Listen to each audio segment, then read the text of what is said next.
नमस्कार, target with Alok online institute में मैं शिवांगी श्रीवास्तव आप लोग का स्वागत करती हूँ।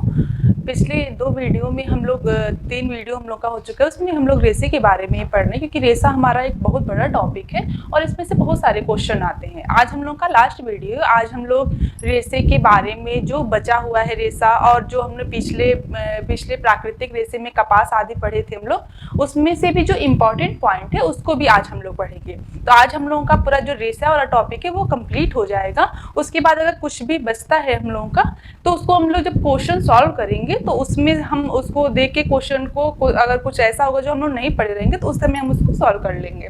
आज हम लोग पढ़ेंगे जैसे कि हमारा जो सिंथेटिक रेसा कल हम लोगों ने पढ़ा था नायलॉन के बारे में, तो जो हमारा पॉलिस्टर होता है, पॉलिस्टर का जो रेसा होता है वो लंबी श्रृंखला वाले पॉलीमर होते हैं। जैसे हम लोगों ने कल पढ़ा था कि जो हमारा नायलॉन होता है वह अनेक इकाइयों से मिलकर जो बनता है, जो पॉलीमर होते हैं हमारे वो अनेक इकाइयों से मिलके बनते हैं। जैसे कि ये हमारा मोनोमर है तो वह अनेक मोनोमर जब आपस में मिलेंगे तो ये पॉलीमर बनाते हैं। लेकिन जो हमारा पॉलिस्टर का रेसा होता है वो लंबी श्रृंखला वाले पॉलीमर से, यानी ये जो पॉलीमर जो मोनोमर होते हैं वह कई होते हैं अनेक इकाइयों से मिलके लंबी श्रृंखला वाले पॉलीमर होते हैं, उनसे हमारा पॉलिस्टर का रेसा तैयार होता है। और जो हमारा पॉलिस्टर का रेसा होता है, जो पॉलिस्टर वस्त्र होते हैं वो प्रमुख रूप से कोयला, हवा,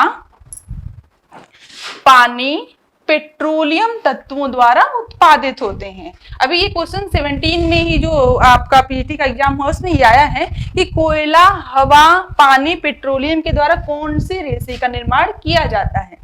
तो कोयला, हवा, पानी, पेट्रोलियम तत्वों के द्वारा हम पॉलिस्टर रेसों का निर्माण करते हैं और पॉलिस्टर जो होता है वो लंबी श्रृंखला वाले हमारे पॉलीमर होते हैं। ठीक है, नेक्स्ट होता है हमारा डेक्रान।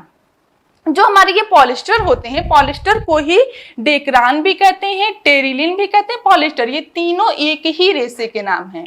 पॉलिस्टर को ही डेक्रान कहीं कहा जाता है, बस जगह के हिसाब से अलग अलग जगह पे इसके अलग अलग नाम बताए गए हैं। इन्हीं को ही डेक्रान भी कहा जाता है, टेरिलिन भी कहा जाता है और पॉलिस्टर भी कहा जाता है। यानी तीनों रेसे ये अलग अलग नाम भले ही हैं लेकिन एक ही वर्ग के रेसे के ये अलग अलग नाम होते हैं। इंग्लैंड में इसे क्या कहते हैं? इंग्लैंड में इसे टेरिलिन कहा जाता है। पॉलिस्टर ये, लेकिन इंग्लैंड में इसे टेरिलिन कहा जाता है। जबकि अमेरिका की जो ई.आई. ड्यूपोंट एंड डी नीमस कंपनी है वहां पे इसे क्या कहा गया? अमेरिका की जो ई.आई. ड्यूपोंट डी नीमस एंड कंपनी है वहां पे इसे डेक्रान कहा जाता है। इंग्लैंड में इसे टेरिलिन कहा गया लेकिन अमेरिका में इसे डेक्रान कहा गया। एक ही रेसे हैं लेकिन उनको अलग अलग नामों से अलग अलग जगहों पे उनके नाम को दिया गया है। वो लोग अपने हिसाब से उसको नामों को दिए हुए हैं। फिर होता है कि जो हमारा ये पॉलिस्टर का रेसा होता है, जो हमारा ये पॉलिस्टर का रेसा है वो कैसे बना हुआ है, तो ये प्रमुख रूप से जो होते हैं वो हमारे इथिलीन और टेरेप्थेलिन एसिड, इथिलीन और टेरेप्थेलिन एसिड को जब हम आपस में मिला देते हैं, इथिलीन है और उसके साथ साथ हम इसको टेरेप्थेलिन को जब आपस में मिला देंगे तो हमें मिलेगा पॉलीथिलीन टेरिप्थेलेट। इन दोनों को जब हम आपस में मिलाते हैं तो हमको मिलता है पॉलीथीन टेरिप्थेलेट। फिर पॉलीथीन टेरिप्थेलेट को हम क्या करेंगे? पिघला देंगे। जब किसी चीज को हम पिघलाएंगे तो हमको क्या प्राप्त होगा? एक गाढ़ा घोल मिलता है। फिर गाढ़े घोल को हम कैसे निकालते हैं? जब भी गाढ़ा घोल आए उसके बाद नेक्स्ट टाइम आपका स्पिन रेट, अगर इसको क्रम में लगाने के लिए कभी भी आ गया तो गाढ़ा घोल हुआ उसके बाद सीधे स्पिन रेट, क्योंकि हम जब स्पिन रेट में डालते हैं घोल को तो वह गाढ़े घोल के रूप में होता, तभी हम स्पिन रेट में डालेंगे, क्योंकि गाढ़े घोल में जब हम डालेंगे तभी नीचे से हमारा रेसा निकलता है।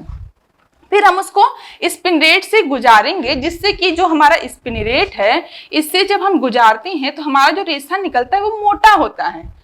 जो रेसा यहाँ से निकलेगा वो मोटा होगा और उसको पतला बनाने के लिए क्या करते हैं? गर्म ही अवस्था में निकलते हैं, तो गर्म अवस्था में रहते हैं, उस गर्म अवस्था में ही इनको पकड़ के खींच लिया जाता है। तो इनको जब खींचते हैं तो ये अपनी लंबाई से और भी अधिक बढ़ते चले जाते हैं और पतले होते चले जाते हैं। हम लोग नायलॉन भी पढ़े थे, उसमें भी ऐसे ही होता है कि जो रेसा जब निकलता है और जब नीचे से हम खींचते हैं तो वह अपनी लंबाई के 7 से 8 गुना ज्यादा बढ़ जाता है।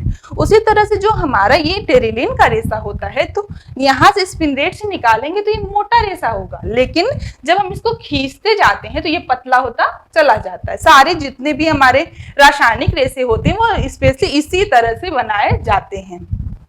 ठीक है।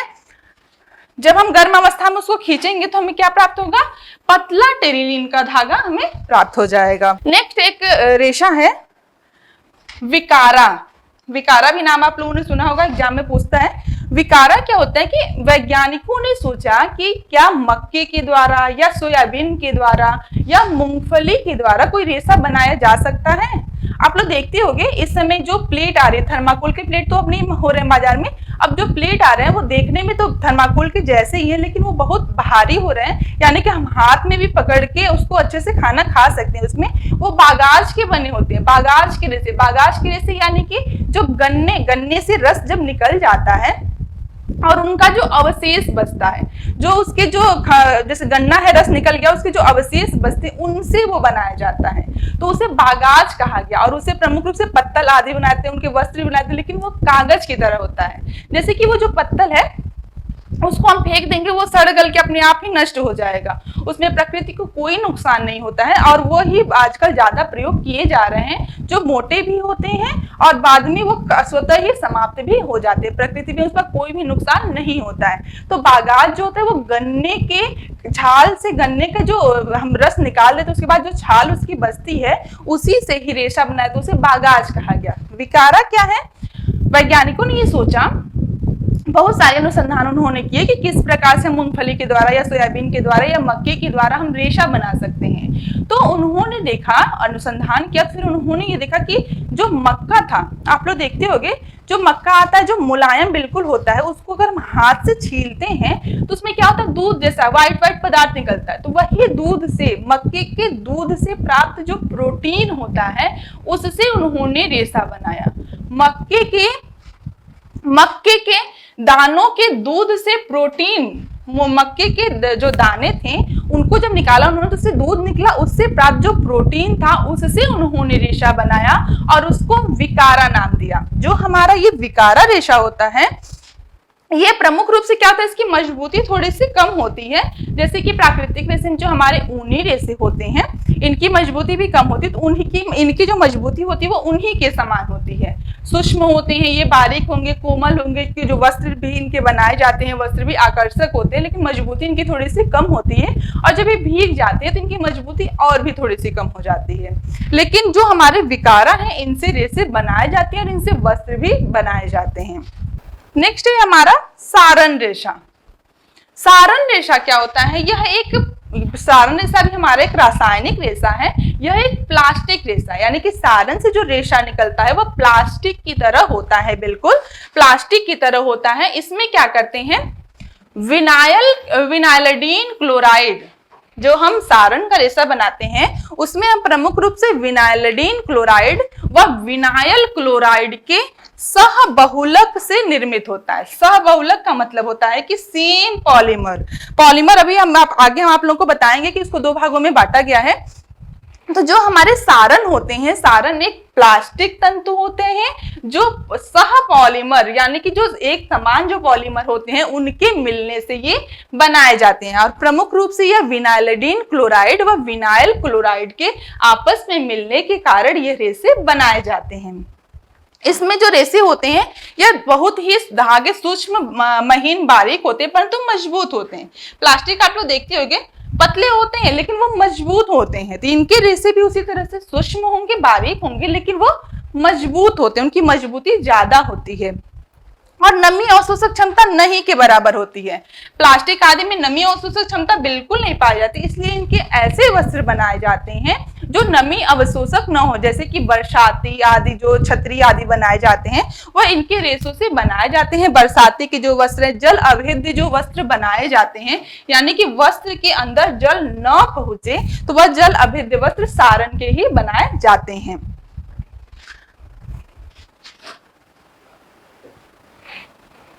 जो हमारे पॉलीमर होते हैं वो दो प्रकार के होते हैं। पॉलीमर हमारे दो प्रकार के होते हैं, एक होता है हमारा होमोपॉलीमर और दूसरा होता है हेट्रोपॉलीमर।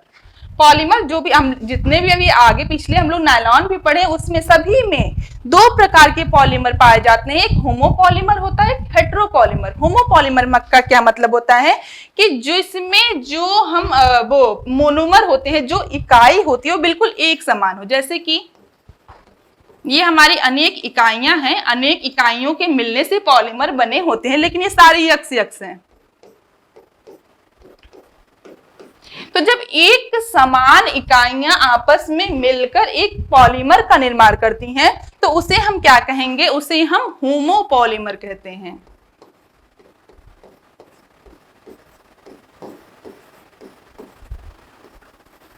उसे हम होमोपॉलीमर कहते हैं।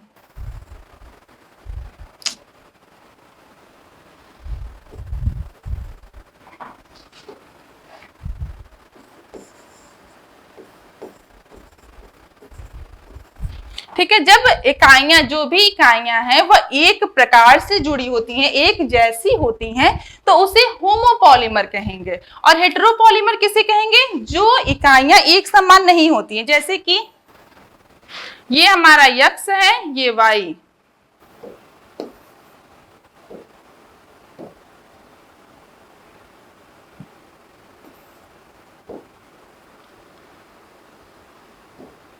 ये हमारा यक्स हो गया, यक्स हो गया, ये वाई, ये एक्स, ये वाई, ये एक्स, ये वाई, ये वाई।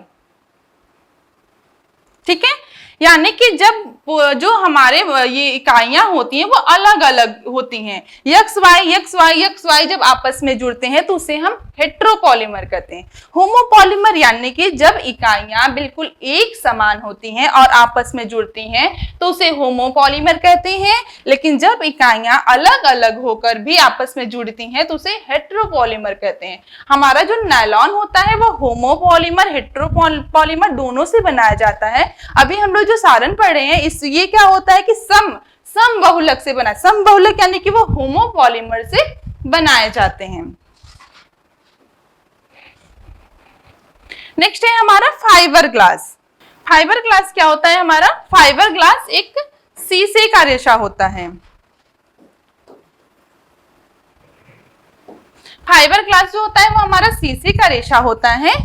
फाइबर ग्लास का रेशा जो होता है दृढ़ होता है, जैसे शीशा आप लोग देखते होंगे, शीशे को ही विभिन्न रासायनिक प्रक्रियाओं के द्वारा, विभिन्न विधियों द्वारा उसको गलाया जाता है और स्पिनरेट से ही निकाल के उससे वस्त्र बनाए, स्पिनरेट से निकालेंगे तो रेशा निकलेगा, फिर उससे वस्त्र बनाए जाते हैं बुनाई करके। ऐसे सामान्यतः हम सभी वस्त्रों की सोने चांदी की, एस्बेस्टस से भी बुनाई करते हैं, उसी तरह से हम फाइबर ग्लास के रेशे को भी निकाल के उससे बुनाई करते हैं। तो जो फाइबर ग्लास के जो रेशे होते हैं वो कैसे होंगे? दृढ़ होते हैं, वो दृढ़ होते हैं, न मुड़ सकने वाले। शीशे का अगर हम ऐसे मोड़ना चाहें तो जल्दी से मुड़ते नहीं है, इसमें लटकनशीलता गुणों का भाव पाया जाता है, ये नहीं मुड़ते हैं, सूक्ष्म होते हैं और पारदर्शी भी होते हैं, आर पार हम उसको आसानी से देख सकते हैं और छूने में रेशम की भात दिखाई देते हैं। रेशम की भात का मतलब होता है बिल्कुल चिकने होते हैं, जैसे कि आप लोग शीशे पे अगर हम ऐसे हाथ फेरते हैं तो क्या होता है, वो बिल्कुल चिकना दिखाई देता है। उसी तरह से जो हमारे फाइबर ग्लास के रेशे होते हैं वो भी एकदम चिकने होते हैं, छूने में बिल्कुल चिकने होते हैं। अब कैसे हम इनसे रेशे प्राप्त करें, क्योंकि शीशे को से रेशा प्राप्त करना एक कठिन प्रक्रिया है, इस कठिन प्रक्रिया के द्वारा इसे रेशे प्राप्त किए जाते हैं। कैसे प्राप्त करेंगे? फाइबर ग्लास को बनाने के लिए पहले हम क्या करते हैं, सिलिका, बालू, लाइमस्टोन, सोडा एश तथा बोरेक्स, प्रमुख रूप से सिलिका, बालू, लाइमस्टोन, सोडा एश तथा बोरेक्स, इन सारी चीजों को मिश्रण तैयार किया जाता है। इन सारे मिश्रण को तैयार करके विद्युत भट्टी में, क्योंकि ऐसे तो वो गलेंगे नहीं, तो विद्युत भट्टी में डाल के उसको गलाया जाता है। विद्युत भट्टी में डालेंगे तो क्या होगा, वो गल जाएगा, बिल्कुल गल जाते हैं। तो हमको क्या, जैसे कि सोना क्या होता है, सोने को जब गलाया जाता है तो गलाने पे सीधे वो हमको नहीं ज्वेलरी मिल जाती है, जब गलाते हैं तो वो एक ऐसे मतलब बिना किसी आकार का, बिना ऐसे जैसे कंकड़ पत्थर जैसे होता है ना, उस तरह से मिलते हैं। फिर उनको सांचे में ढाल करके उनको बहुत तरीकों से उनको हम ज्वेलरी बनाते हैं, हाथ का, कान का, नाक का, गले का, जो भी है वो अलग अलग बनाते हैं। उसी तरह से जब विद्युत भट्टी में हम फाइबर ग्लास के रेशे को डालते हैं तो जो हमको प्राप्त होगा शीशे के गोल मार्बल, इस तरह से गोल गोल हमको प्राप्त होते हैं, कोई रेशा नहीं है, शीशे का गोल मार्बल बस एक प्राप्त हो जाता है। फिर उसको हम क्या करेंगे, इन्हें हम पुनः गलाएंगे। पुनः हम इसको गलाते हैं। और क्यों गलाते हैं? जिससे कि अगर इनमें कुछ अशुद्धियां आ गई हों, गलाने की प्रक्रिया के द्वारा इन सारी चीजें हम डाल रहे हैं, तो उनमें अगर कोई अशुद्धियां आ गई होंगी तो इसलिए उनको फिर से गलाया जाता है। और फिर से जब हम गलाएंगे तो क्या होगा, वो गाढ़ा एक घोल हो जाएगा। घोल, फिर उसमें घोल को जब हम मिला देंगे, घोल के फिर उसको हम स्पिनरेट से निकालते हैं। स्पिनरेट से जब हम निकालते हैं तो वह हमको एक रेशे के रूप में प्राप्त हो जाता है। और ये लंबा अविरल धागा होता है जिससे कि वस्त्र बनाए जाते हैं। और जो हमारा ये धागा होता है फाइबर ग्लास का, यह अज्वलनशील होता है। शीशे हमारा जलते नहीं है, ये अज्वलनशील होता है। अज्वलनशील वस्त्र फाइबर ग्लास के भी बनाए जाते हैं। ज्यादा टेम्परेचर पड़ने पर अगर हम वस्त्र पहने हुए हैं और उसके सामने, आग के सामने आ जाते हैं तो वो काला हो जाता है, लेकिन वो जलता नहीं है। बहुत ज्यादा टेम्परेचर पड़ने पर ये पिघल जाता है। ये अज्वलनशील होते हैं, इससे भी वह वस्त्र बनाए जाते हैं जो आग से जले ना, लेकिन लौ के समीप अगर हम जाएंगे तो वह हमारा वस्त्र जो होता है वो काला हो जाता है। लेकिन जो फाइबर ग्लास के वस्त्र होते हैं पहनने में आरामदायक नहीं होते हैं, क्योंकि शरीर के लिए वो कंफर्टेबल नहीं होते हैं। नेक्स्ट है हमारा एस्बेस्टस रेशा। एस्बेस्टस रेशे के बारे में थोड़ा बहुत हम लोग पढ़े थे। एस्बेस्टस रेशा क्या होता है कि जो हमको चट्टान का, एस्बेस्टस एक खनिज रेशा होता है जो हमको चट्टानों से प्राप्त होता है। और एस्बेस्टस जो रेशा होता है वह अग्नि अवरोधक होता है, यानी कि आग का इस पे कोई प्रभाव नहीं पड़ता है। और एस्बेस्टस के रेशे से वह वस्त्र बनाए जाते हैं, अग्नि अवरोधक वस्त्र एस्बेस्टस से बनाए जाते हैं। कभी भी क्वेश्चन आए कि अग्नि अवरोधक वस्त्र किस किस विधि से बनाए जा सकते हैं, जल अवरोधक किस किस विधि से, कौन कौन से रेशों के द्वारा जल अवरोधक वस्त्र बनाए जा सकते हैं, तो ये सारे पॉइंट जो हैं वो हमारे काम में आएंगे। एस्बेस्टस से हम कैसे वस्त्र बनाते हैं? अग्नि अवरोधक। एस्बेस्टस क्या होता है? एक खनिज तंतु है जिसे हम किससे प्राप्त करते हैं? चट्टानों से। कई देशों में कुछ ऐसे चट्टान पाए जाते हैं जहां से हम एस्बेस्टस की रेशे प्राप्त करते हैं। इसमें हम जो हमारे एस्बेस्टस होते हैं उसमें क्या क्या होते हैं? इसमें कैल्शियम, मैग्नीशियम, सिलिकेट के अतिरिक्त, कैल्शियम, मैग्नीशियम, सिलिकेट के अतिरिक्त इसमें लोहा होता है, एल्यूमिनियम होता है, व अन्य अशुद्धियों, अन्य खनिज पदार्थ इसमें अशुद्धियों के रूप में भी पाए जाते हैं। इसमें हमारा कैल्शियम, मैग्नीशियम, सिलिकेट के अलावा लोहा, एल्यूमिनियम और अन्य खनिज अशुद्धियां भी पाई जाती है, जिससे मिलकर, ये सारे चीजों से मिलकर जो हमारा एस्बेस्टस का रेशा होता है वो तैयार होता है। एस्बेस्टस का रेशा हमारा पूर्णतः अज्वलनशील होता है और इसमें अम्ल व जंग का भी कोई प्रभाव नहीं पड़ता, यानी इस पे जंग नहीं लग सकता, न ही इस पे अम्ल का कोई प्रभाव पड़ता है। फिर जो होते हैं, ये हमारा हो गया एस्बेस्टस का रेशा। अब हम लोग जो कपास हम लोग पढ़ रहे थे, कपास में कुछ चीजें थी जो हम लोग नहीं पढ़े थे, जो मेन उसकी जो पॉइंट थी वो सारा वो भी हम लोग आज देखेंगे थोड़ा सा। तो जो हमारा कपास का रेशा होता है, कपास के अनेक नाम होते हैं। जैसे हमारा जो कपास है उसको हम क्या क्या कहते हैं? कपास को हम रेशों का राजा कहते हैं। कपास को हम रेशों का राजा कहते हैं। रेशों की रानी, वस्त्रों की रानी किसे कहते हैं? हम रेशम को कहते हैं। कपास हमारा रेशों का राजा है। इसे एक विश्वव्यापी रेशा कहा गया है।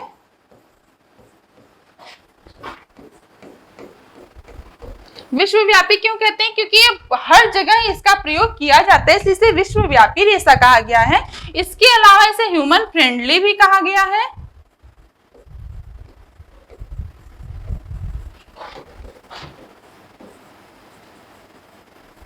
ह्यूमन फ्रेंडली रेशा भी इसे कहा गया है। और कपास को रेशों का राजा, विश्वव्यापी रेशा, ह्यूमन फ्रेंडली, और इसे सेल्यूलोज रेशा भी कहा गया है। तो इसमें से अगर कुछ भी आ जाए कि कपास को किन किन नामों से और जाना जा सकता है, तो ये आप लोग बिल्कुल ध्यान दीजिए। कपास को हम रेशों का राजा कहते हैं, कपास एक विश्वव्यापी रेशा है, कपास को ह्यूमन फ्रेंडली भी कहा जाता है, कपास को सेल्यूलोज रेशा भी कहा जाता है। तो ये सारे हमारे कपास के अनेक नाम है। कपास जो होता है वह हमारे लिए बहुत ही आरामदायक वस्त्र होता है। कपास से जो वस्त्र बनाए थे वो बहुत ही आरामदायक होता है, नमी अवशोषण क्षमता भी उसमें ज्यादा होती है। कपास को ह्यूमन फ्रेंडली भी कहते हैं। कपास का जन्मदाता कौन है? भारत। सबसे पहले हमारे ही देश में कपास का निर्माण हुआ था। आज भले ही कपास के उत्पादन में हमारा देश दूसरे स्थान पे है, लेकिन सबसे पहले कपास का निर्माण भारत में ही हुआ था। फिर आते हैं हम कपास की खेती के बारे में। जो हमारी कपास की खेती है उसके लिए काली मिट्टी और रेतीली मिट्टी की आवश्यकता होती है। जो मिस्र की मिट्टी है, मिस्र की मिट्टी क्या है, काली होने के साथ साथ क्षारीय भी है। काली मिट्टी की क्या विशेषता होती है कि यह जल को अपने अंदर अवशोषित कर लेता है, इसलिए काली मिट्टी में जो रेशे बनाए जाते हैं, जो कपास का निर्माण काली मिट्टी में होता है, बहुत ही उत्तम कोटि के होते हैं। मिस्र की मिट्टी क्या है, काली होने के साथ साथ क्षारीय भी है, इसलिए वहां के जो कपास का उत्पादन होता है वह उत्तम किस्म का होता है। ठीक है, ये एग्जाम में अक्सर पूछता है कि सूती वस्त्र निर्माण की जो प्रक्रिया उसको एक क्रम में लगाइए, तो इसको हम बस पॉइंट वाइज देखते जाएंगे। इसके बारे में थोड़ा सा जो मेन पॉइंट है उसको भी आप लोग नोट कर लीजिएगा कि अगर पूछ लिया कि जो कपास होता है उसकी कताई किस मशीन से की जाती है, कीप किस मशीन से बनाए जाते हैं, कौन सी बुनाई की जाती है, तो वो सारा कुछ हम लोगों का आज क्लियर हो जाएगा। तो सूती वस्त्र निर्माण प्रक्रिया में हम क्या क्या करते हैं, सबसे पहले कोए को एकत्र करना। जो कपास का पेड़ होता है उसमें कोए होते हैं, इस तरह के कोए कुछ होते हैं, इसमें लगे होते हैं कोए जो होते हैं इसमें। जब ये फटते हैं तो इस तरह से पहले कोई ये अपरिपक्व अवस्था में, यानी कि अभी हरे ही होते हैं ये, लेकिन जब ये फट जाते, जब इनके अंदर की जो रुई कपास होता है वो पूर्ण रूप से जब पक जाता है, पहले आप लोग देखोगे बहुत सारे लोग कपास के पौधे को देखे भी होंगे, तो ये जो कोआ होता है ये हरे कलर का होता है पहले, फिर जब ये पक जाता है पूरा अच्छे से, अंदर जो कपास होता है पूर्ण रूप से परिपक्व हो जाता है, तो ये सूखते जाता है, ऊपर से सूखता जाता है और ये ऊपर से फट जाता है। लेकिन जब हम कपास की जहाँ पे खेती होती है, जहां से रेशे प्राप्त किए जाते हैं, वहां पे जब ये सूख जाता है तभी इसको तोड़ लेते हैं, क्योंकि अगर ये फट गया तो इसमें क्या होंगे, धूल मिट्टी कण आदि जो भी होते हैं वो सब इसमें जम जाते हैं, तो इसलिए इसको उसी अवस्था में ही तोड़ लिया जाता है। जो कपास को तोड़ने कार्य होता है वह हाथ के द्वारा भी किया जाता है और मशीन के द्वारा भी किया जाता है। हाथ के द्वारा यही है, जब हम हाथ के द्वारा करते हैं उसमें ज्यादा समय लगता है और मशीन के द्वारा करते हैं उसमें बहुत कम समय लगता है। हाथ के द्वारा जब हम इन जो कोए होते हैं उनमें क्या करते हैं कि जब लगता है कि ये पूर्ण रूप से हो गए हैं, पूरे तैयार हो गए हैं, उसमें हम कुछ दवा डाल दिया जाता है जिससे कि ये तुरंत अपने आप ही टूट के नीचे गिरते चले जाते हैं। नीचे कुछ लोग बिछा देते हैं, उसमें सारे कोए एकत्रित हो जाते हैं, फिर उन्हें उठा लिया जाता है। सबसे पहले कोए को एकत्र करना, सबसे पहला स्टेप होता है कोए को एकत्र करना। फिर होता है बिनौले निकालना। बिनौले निकालने का मतलब होता है कि जो हमारा कपास का रेशा होता है उसके अंदर काले काले बीज होते हैं, जो काले काले जो बीज होते हैं उनको निकाला जाता है। तो काले काले जो बीज होते हैं उनको निकालने का कार्य दो तरीकों से होता है, हाथों के द्वारा भी और मशीनों के द्वारा भी। हाथ के द्वारा भी बेलन जैसा होता है, उसको ऐसे कर करके उसमें से बीज निकाल दिए जाते हैं, क्योंकि बीज निकाल के ही हम उसे रेशे प्राप्त कर सकते हैं। बीज निकालने के अलावा क्या होता है, उसकी गांठें बनाई जाती हैं। गांठें क्यों बनाई जाती है, क्योंकि मिल में सारा भेजना होता है, तो हम पहले कोए को एकत्र करेंगे, फिर उसमें जो बिनौले होंगे उसको निकाल के हम उसका गांठ बना के, एक कुछ मोटे मोटे होते हैं उसको गांठ जैसे बांध के उसको बोरी में भर के भेज दिया जाता है मिल में गांठे। फिर जब हमारा वो वस्त्र है वो पहुंच गया, वहां मिल में पहुंच गया, उसके बाद हम क्या करेंगे, गांठों को खोला जाता है। गांठों को खोला जाता है, आपस में उसको मिलाया जाता है और उसको साफ किया जाता है। तो गांठें खोलने का कार्य, आपस में मिलाने का कार्य और साफ करने का कार्य जो होता है ये सब मशीन के द्वारा होता है। और कौन सी मशीन का प्रयोग किया जाता है, ब्रेकर व इंटरमीडिएट तथा फिनिशर मशीन का प्रयोग किया जाता है। रेशों को आपस में मिलाने का कार्य और उन्हें साफ करने का कार्य ब्रेकर, इंटरमीडिएट और फिनिशर मशीन के द्वारा किया जाता है। क्यों आपस में मिलाया जाता है रेशों को, आपस में इसलिए मिलाया जाता है कि जो छोटे बड़े आदि रेशे होते हैं वो सब आपस में अच्छे से मिल जाएं। और साफ करना यानी कि जब जो रेशे हमारे वहां से मिल तक आए हैं उसमें जो भी गंदगी आदि हो गई हो उसको सफाई किया जाता है, इसलिए ये सारी प्रक्रिया अपनाई जाती है। पहला हमारा हमने कोए एकत्र किया, उसके बीज निकाले, गांठें बांधे, मिल में भेज दिया। मिल में जब गया फिर हमने उसकी गांठें को खोला, आपस में उसको मिलाए और उसको हमने सफाई की। ठीक है, सफाई हमने इस मशीन के द्वारा किया। इसको आप लोग एक बार पढ़ना और ध्यान से बस सोचिएगा कि इसके बाद क्या हो सकता है, क्या हो सकता है, तो सारे एकदम स्टेप क्लियर हो जाएंगे।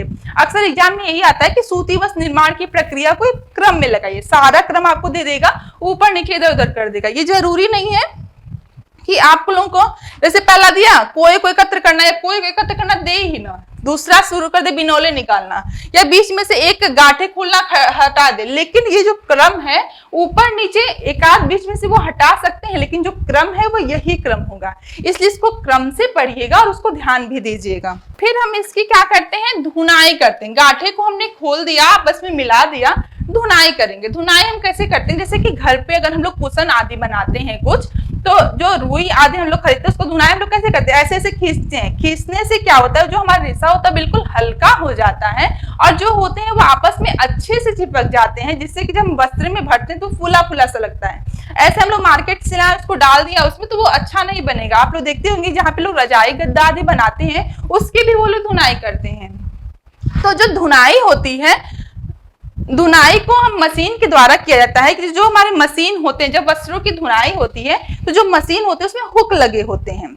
मशीन है, दोनों तरफ से उसमें हुक लगे हुए हैं, इस तरह से ऊपर नीचे सब हुक लगे हुए हैं चारों तरफ, और इसी में से वस्त्र जो हमारे कपास के रेशे हैं इनको गुजारा जा रहा है। तो यहाँ से अगर गुजारा जाए, ये हुक में फंसते जाएंगे, फिर इसको ऊपर से लाके यहाँ गुजारा जाएगा, तो चारों तरफ वो हुक में फंसते जाते हैं, निकलते जाते हैं, निकलते जाते हैं, फंसते जाते हैं। इससे क्या होता है, जो हमारा रेशा होता है वो बिल्कुल समानांतर हो जाते हैं, एक दूसरे से चिपक जाते हैं, थोड़ा सा उनमें घुमाव भी आ जाता है। ये धुनाई की प्रक्रिया के द्वारा ये सारी चीजें होती हैं। तो धुनाई की प्रक्रिया के द्वारा जब हो जाता है तो उसको एक कीप के द्वारा धुनाई हो जाएगा, तो कीप के द्वारा उन रेशों को निकाला जाता है। तो एक लंबी डोरी की तरह निकलते हैं, पूरा वो धागा नहीं बनते हैं, लेकिन एक लंबी डोरी की तरह निकलते हैं, जिसको क्या कहते हैं, कार्ड स्लीवर कहते हैं। कार्ड स्लीवर किस अवस्था में निकलता है, तो धुनाई की अवस्था में। धुनाई हमने किया, फिर उसको कीप में हमने डाला, तो पतली पतली डोरियां निकल के जो आती हैं उसे ही कार्ड स्लीवर कहा जाता है। फिर आता है हमारा कंघी करना। कंघे करने का मतलब है, जैसे देखो आप लोग अपना बाल अगर कंघा करते हैं तो क्या होता है कि जो भी बाल झड़े होते हैं, निकले टूटे होते हैं, वो निकल जाते हैं।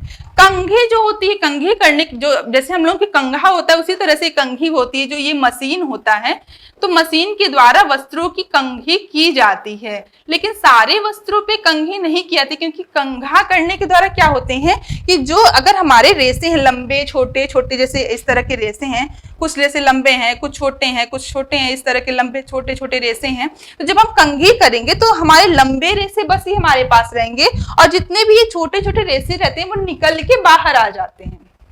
तो सारे वस्त्रों पे हम कंघी नहीं करते हैं, सारे रेशों पे, क्योंकि जो जिसमें हमको उच्च कोटि के वस्त्र बनाने होते हैं उसमें हम कंघी करते हैं। तो कंघी प्रक्रिया के द्वारा क्या होते हैं कि जो हमारे रेशे होते हैं बिल्कुल समानांतर हो जाते हैं, बिल्कुल सीधे सीधे हो जाते हैं, और जो लंबे रेशे होते हैं उनसे उच्च कोटि के मजबूत वस्त्र बनाए जाते हैं। लेकिन जो छोटे छोटे रेशे जो प्राप्त हो जाते हैं, जो इसमें से जो निकले हैं, जो इसमें से छोटे छोटे रेशे निकलते हैं, उससे क्या होंगे, निम्न कोटि के और कम मजबूत वस्त्र बनाए जाते हैं। तो फिर उनका कंघी किया जाता है।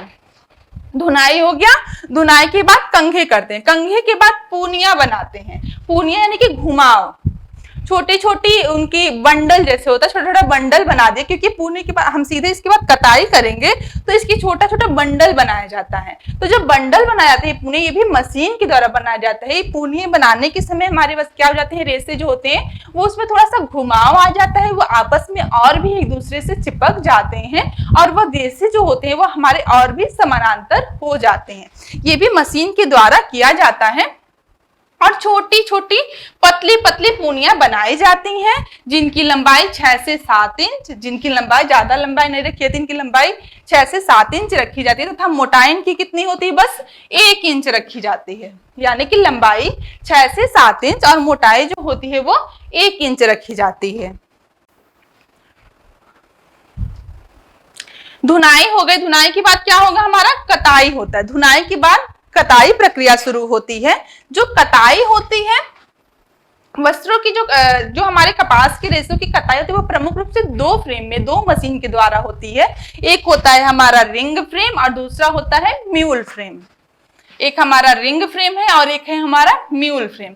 रिंग फ्रेम जो होता है इसमें कताई बहुत तेजी से किया जाता है, यानी कि कताई करने की बहुत तीव्र प्रक्रिया है, लेकिन इससे जो होते हैं मोटे धागे प्राप्त होते हैं। कताई जो होती है बहुत तेजी से होता है, लेकिन जो धागे हमको मिलते हैं वह मोटे होते हैं। जो हमारा म्यूल फ्रेम होता है यह बहुत ही धीमी प्रक्रिया, धीमे धीमे ये कताई करता है, लेकिन इससे क्या होते हैं, महीन धागे बनते हैं। बिल्कुल ध्यान रखिएगा कि जो कपास के वस्त्र होते हैं वह दो मशीन के द्वारा उनकी कताई होती है। एक होता है हमारा रिंग फ्रेम, एक होता है म्यूल फ्रेम। रिंग फ्रेम हमारा तीव्र प्रक्रिया, इसमें मोटे धागे बनते हैं, और म्यूल फ्रेम हमारा धीमी प्रक्रिया है, लेकिन इससे जो धागे बनते हैं वो पतले होते हैं। तो रिंग फ्रेम, लेकिन सबसे ज्यादा यूज हमारा किसका होता है, रिंग फ्रेम का, क्योंकि ये बहुत जल्दी जल्दी कताई करते हैं। बहुत जल्दी कताई के साथ साथ इनमें जब कताई इस मशीन के द्वारा की जाती है तो एक साथ इनमें 3 प्रक्रियाएं होती हैं। रिंग फ्रेम का ज्यादा प्रयोग किया जाता है, और ये 3 प्रक्रियाएं एक साथ मशीन में अगर हमने रेशों को डाला कताई करने के लिए तो उसमें 3 कार्य एक साथ होता है। कताई के द्वारा क्या होता है कि जो हमने अभी तक को कार्ड स्लीवर के रूप में जिसको डाला है, जो रेसे को भी डाला है, अब हमारे सामने वो धागे बन के बाहर निकल के आते हैं। तो यहाँ पे जो हमारा ये रिंग फ्रेम होता है उसका ज्यादा प्रयोग किया जाता है। इसमें 3 कार्य एक साथ होता है, 3 क्रियाएं एक साथ होती हैं। पहला होता है इसमें घुमाव देकर खींचना, यानी कि जो रेसे जितने खींचने होते हैं घुमाव देके वो खींच भी जाते हैं और ऐठन भी दिया जाता है। घुमाव देके खींच दिए और उसमें ऐठन भी होता है। उसके साथ साथ धागे को बॉबिन पर भरना। जो हमारे धागे हैं वो रिंग फ्रेम के द्वारा घुमाव भी हो जाए, थोड़े से खिंच भी जाते हैं, उसमें पर्याप्त जितना ऐठन होना आना रहता है वो भी आ जाते हैं, और उसके साथ साथ वो बॉबिन में अच्छे से जो धागा होता है वो भरता हुआ चला जाता है। तीनों क्रियाएं एक साथ करने के साथ साथ इसके रिंग फ्रेम की ये भी क्वालिटी है कि यह बहुत तीव्र प्रक्रिया, बहुत जल्दी जल्दी से धागे बनाए जाते हैं और इसी से ज्यादातर प्रयोग किया जाता है। क्लियर है? धुनाई हो गया। धुनाई के बाद हमारा क्या होता है, बुनाई। बुनाई पूरा हम लोगों का एक चैप्टर है, उसमें हम लोग और पूरा डिटेल पढ़ेंगे। आज बस आप लोग ये जानिए कि जो हमारा बुनाई होता है, बुनाई प्रमुख रूप से 2 धागों का प्रयोग किया जाता है। एक होता है हमारा ताना और एक होता है हमारा बाना। ताना का धागा यानी कि हमारा जो लंबाई का धागा होता है, जो तना होता है, उसे हम ताना का धागा कहते हैं, और बाने का धागा यानी जिससे हम बुनाई कर रहे हैं। बाने का धागा जिससे हम बुनाई कर रहे हैं, जो चौड़ाई का धागा होता है उसे हम बाना का धागा कहते हैं। लंबाई का धागा हमारा ताना का धागा, और चौड़ाई का धागा जिससे हम बुनाई कर रहे हैं उसे हम बाना का धागा कहते हैं। और इन्हीं ताने बाने के द्वारा 2 ही धागे के प्रयोग के द्वारा हमारी बुनाई की जाती है। जो फैंसी बुनाई होती है उसमें बस 3 धागे का प्रयोग करते हैं, लेकिन मेन रूप से 2 ही होता है। एक जो होता है बस फैंसी प्रभाव उत्पन्न करने के लिए तीसरे धागे का भी प्रयोग किया जाता है, लेकिन प्रमुख रूप से जो वीविंग होता है वह 2 ही धागे द्वारा, ताने और बाने के द्वारा होता है। और इसमें बुनाइयों के फेर बदल करके, बुनाइयों के क्रम में फेर बदल करके अलग अलग तरीके से बुनाई की जाती है। जैसे बहुत तरह की बुनाई होती है, सादी बुनाई, रिब बुनाई, बास्केट बुनाई, साटिन बुनाई, सेटिन बुनाई, बहुत सारी बुनाइयां होती हैं। तो धागे के क्रम में फेर बदल करके, जैसे एक बार हमने बुना, एक ताना दिख गया, एक बाना दिख गया हमारा, फिर एक ताना एक बाना दिया, हमारी सादी बुनाई हो गई। रिब बुनाई में क्या होता है कि हमारा ताने बाने में से एक कोई पतला होता है। इसी तरह से क्रम में फेर बदल करके हम बुनाई करते हैं। तो जो हमारा अभी तक जो हमने वस्त्रों की धुनाई कर ली थी, अब हम उसकी बुनाई, धुनाई के बाद हमको धागा मिल गया, अब हम उसकी बुनाई करेंगे। तो जो हमारा कॉटन का कपड़ा उसमें किस किस तरह की बुनाई की जाती है, जिसमें सादी बुनाई की जाती है। सादी बुनाई एक ताना एक बाना की सहायता से, विशेष रूप से जो हमारे कॉटन कपड़े होते हैं, मखमल के वस्त्र जो बनाए जाते हैं कॉटन के कपड़े से, उसमें सादी बुनाई की जाती है। ट्विल बुनाई,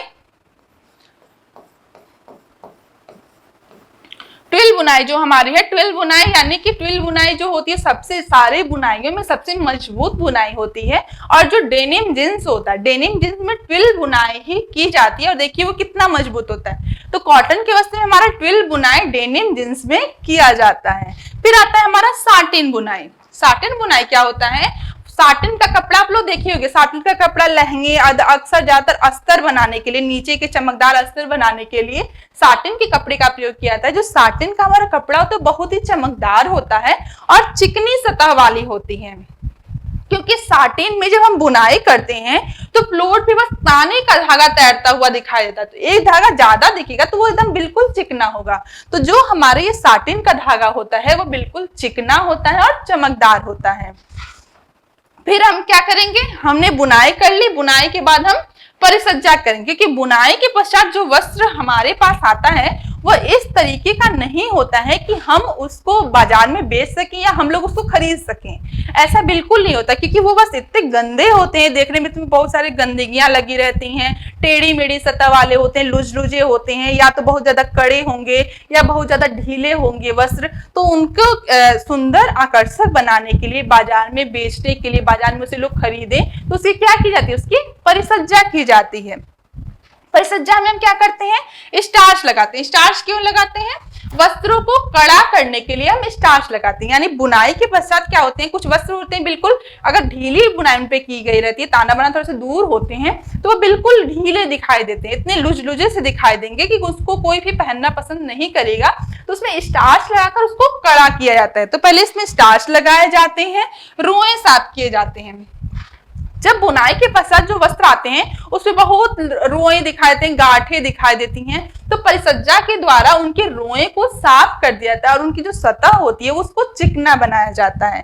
फिर ब्लीच करना, सारे जो भी वस्त्र हमारे बनते हैं उनको पहले ब्लीच जरूर किया जाता है। ब्लीच के द्वारा क्या होते हैं कि जो वस्त्र में जो भी गंदगियां लगी रहती हैं, क्योंकि बुनाई के द्वारा, मशीन के द्वारा बुनाई होती है, तो तेल, ग्रीज या बहुत सारे दाग धब्बे उस पर लग जाते हैं। तो ब्लीच परिसज्जा के द्वारा क्या होता है, जो हमारा वस्त्र होता है पूरी तरह से सफेद हो जाता है। तो वस्त्रों को ब्लीच किया जाता है, जिससे कि जो हमारे वस्त्र पे दाग धब्बे लगे होते हैं वो पूर्ण रूप से साफ हो जाते हैं। मर्सराइजिंग परिसज्जा प्रमुख रूप से कपास के रेशों पे ही किया जाता है, क्योंकि कपास के रेशे में क्या होता है कि सिकुड़न ज्यादा होती है और जो कलर जो होता है उसमें जल्दी से चढ़ता नहीं है। तो कपास के रेशे में मर्सराइज परिसज्जा के द्वारा उसमें अवशोषकता के गुण को और भी बढ़ाया जाता है, इसको चिकना बनाया जाता है और रेशम के समान इसको चमकदार भी बनाया जाता है मर्सराइजिंग परिसज्जा के द्वारा।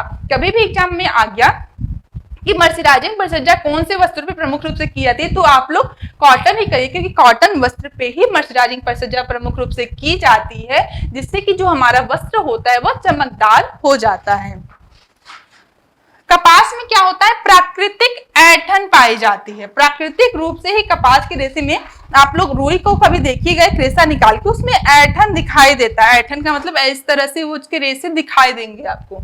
तो कपास का जो रेशा उसमें प्राकृतिक ऐंठन ही विद्यमान होता है। और यह परिपक्व कपास में क्या होता है कि ये जो ऐंठन होता है वो 150 से 300 घुमाव, यानी कि जो घुमाव होता है उनका प्रति इंच वो 150 से 300 घुमाव होता है। और जो ऐंठन होती है प्राकृतिक रूप से होता है, इसमें डालने बाद में तो और घुमा के इसको और ऐंठन दिया जाता है, लेकिन इतने ऐंठन इसमें प्राकृतिक रूप से पाए जाते हैं। जो हमारा कपास का रेशा होता है, कपास का जो रेशा होता है वह क्रीम सफेद रंग का होता है। कपास का रेशा आप लोग देखते हैं सफेद रंग का होता है, क्रीम रंग का होता है, इसी तरह का इनका रेशा होता है। इसकी लंबाई छोटी होती है। कपास का रेशा हमारे सारे प्राकृतिक रेशों में सबसे छोटा होता है। इसकी लंबाई आधा इंच से 2.5 इंच ही होती है। इसकी लंबाई कितनी होती है, बस आधा इंच से 2.5 इंच ही होती है। और जो हमारे कपास का व्यास होता है वह 16 से 20 माइक्रोन होता है। कपास के रेशों का जो व्यास होता है, जो उनकी मोटाई होती है, वो 16 से 20 माइक्रोन होता है। और हम लोग बात कर लेते हैं कि जो कपास का जो रेशा होता है उसकी अगर हम लंबवत काट के बारे में बात करेंगे तो वो इस तरह से घुमावदार, ऊपरी परत को हम क्यूटिकल कहते हैं,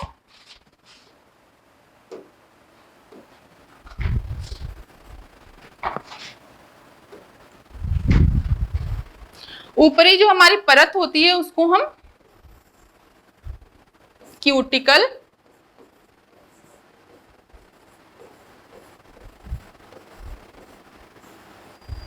इसको ल्यूमेन, और ऐसे ऐसे बीच बीच में होता है, इसको ऐंठन बोला जाता है। अभी हम लोग पढ़े हैं ना कि प्राकृतिक ऐंठन कपास के रेशे में होती हैं। तो जो हमारे कपास की जो अगर हम लंबवत संरचना इसकी देखते हैं, लंबवत काट देखते हैं, बाह्य संरचना क्यूटिकल कहलाती है कि ये मोटी होती है, जो आंतरिक भागों की रक्षा करती है। प्रमुख रूप से जो क्यूटिकल वाला पार्ट होता है वह प्रोटीन और मोम से मिलके बना होता है। नेक्स्ट होता है हमारा जो ल्यूमेन, ये बीच वाला पार्ट होता है, ल्यूमेन कहलाता है। और जो इसमें बीच वाले भाग होते हैं जो ऐंठन की तरह दिखाई देते, इसे ऐंठन बोलते हैं। अक्सर ये पूछता है कि रिबन के समान संरचना वाला रेशा किसे कहते हैं, तो रिबन की समान संरचना रिबन। और इसकी अगर हम अनुप्रस्थ काट के बारे में बात करें तो ये ऐसे होता है बिल्कुल, या तो ये जो हमारा गुर्दे का आकार का होता है या बिन्स के आकार का होता है। इसलिए अगर एग्जाम में आ गया कि रिबन के समान संरचना, बिन्स के समान या गुर्दे की समान संरचना वाला रेशा कौन सा है, तो वह हमारा होता है कपास का रेशा।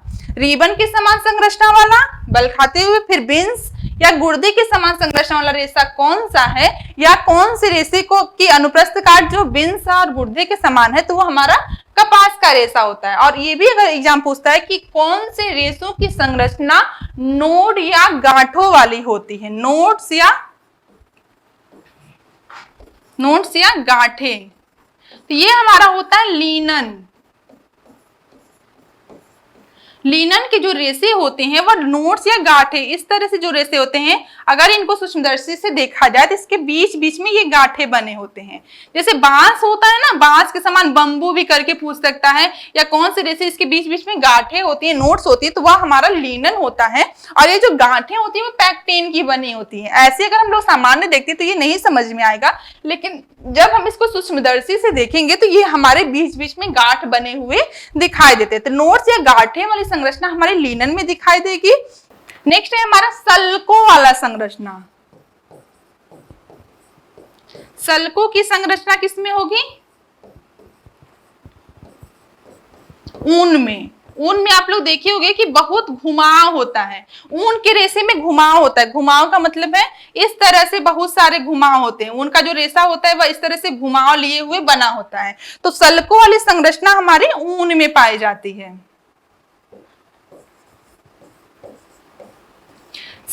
हमारे गुर्दे, बिन्स, गुर्दे जो हो गए या रिबन के समान संरचना कपास में पाई जाती है। गांठे या नोड्स जो होते हैं वो लीनन में होते हैं, और सल्कों की संरचना ऊन में होते हैं। आप लोग ये देखते होंगे कि जितने भी हमारे उत्तम कोटि के ऊन होते हैं उसमें सल्कों की संरचना यानी घुमावों की संरचना ज्यादा होती है, और जितने भी निम्न कोटि के होते हैं उनमें सल्कों की संरचना, सल्के जो होती है, जो घुमाव होता है वो उतने ही कम होते हैं। क्योंकि जब सल्के घुमाव जितना जिसमें ज्यादा होगा उसकी चमक उतनी ही कम होती जाएगी। आप लोग देखते हो कि जो हम लोग महंगा जो ऊन मिलता है, जो वर्धमान आदि, उसमें सल्कों की संरचना ज्यादा होती है और उसकी चमक कम होती है। लेकिन जितने सस्ते निम्न कोटि के आप लोग ऊन देखोगे उसमें सल्कों की संरचना उतनी ही कम होगी और उसमें बहुत ज्यादा चमक होता है। तो ये सल्कों के कारण ही होता है। रेशम जो हमारा होता है, रेशम को रेखित संरचना, रेखित संरचना हमारा रेशम में होता है।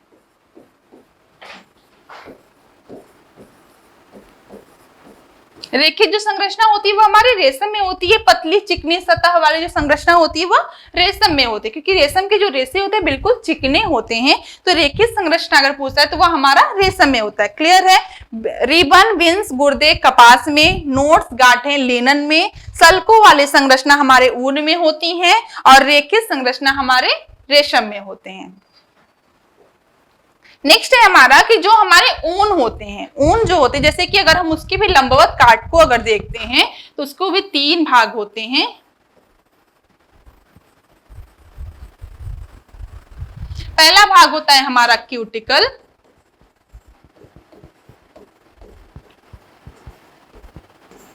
दूसरा होता है कॉर्टेक्स,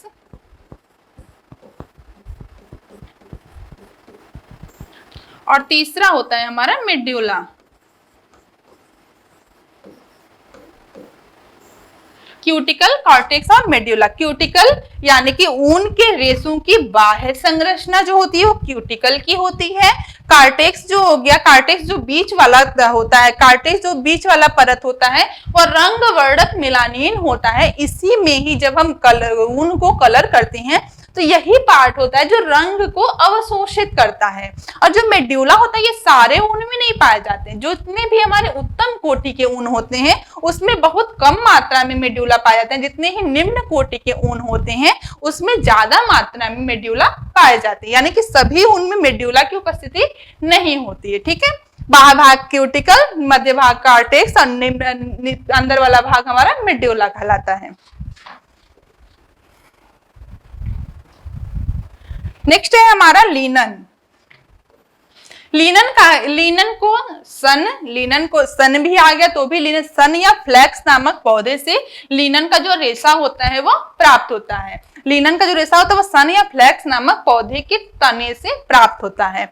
यह क्या होता है, ये जो हमारा लीनन का रेशा होता है वो सूती वस्त्र से भी अधिक टिकाऊ और मजबूत होता है। और ये बिल्कुल ध्यान दीजिएगा आप लोग, ये बहुत बार क्वेश्चन आ चुका है कि मिस्र को किसे लीनन की भूमि कहा गया है। तो प्राचीन समय से ही लीनन को मिस्र की भूमि कहा गया है। मिस्र को लीनन की भूमि की संज्ञा दी गई है, यानी कि सबसे अच्छी कोटि के जो लीनन होते हैं वो मिस्र में ही पैदा किए जाते हैं। फिर रूस जो है हमारा लीनन के उत्पादन में रूस का प्रथम स्थान प्राप्त है और आयरलैंड का जो लीनन होता है वह सर्वोत्तम किस्म का होता है। सबसे पहले लीनन का उत्पादन मिस्र में हुआ, इसलिए लीनन की भूमि की संज्ञा मिस्र को दी गई है। सबसे अच्छे किस्म के जो लीनन होते हैं वो आयरलैंड में पाए जाते हैं। और लीनन की जो खेती होती है वो दो उद्देश्य से की जाती है। एक हम क्या करते हैं, बीज प्राप्त करते हैं। लीनन की खेती जो होती है वो दो उद्देश्य से की जाती है।